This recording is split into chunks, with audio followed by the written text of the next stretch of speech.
ای رب من ای جان من، ای رونق ایمان من گر به این عصیان من را ببخشا ای کریم.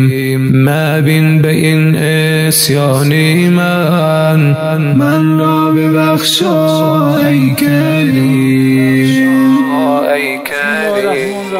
امروز هم خوشبختانه 25 ماه مبارک رمضان قرار داریم و امروز دیده راستیم که در یک دور افتاده قریه سفر کردیم.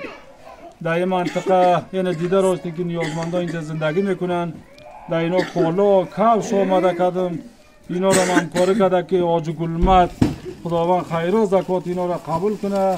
تو بنده را فریاد رسی، جز تو ندارم من کسی، جرم و گناه کردم بسی.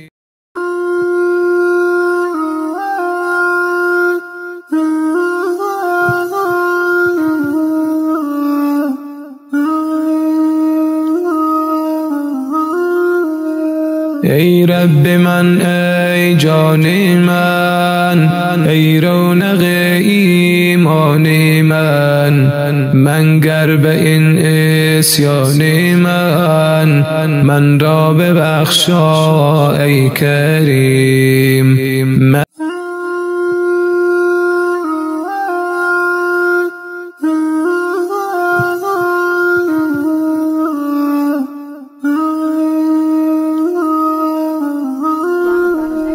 ای رب من ای جان من، ای رونق ایمان من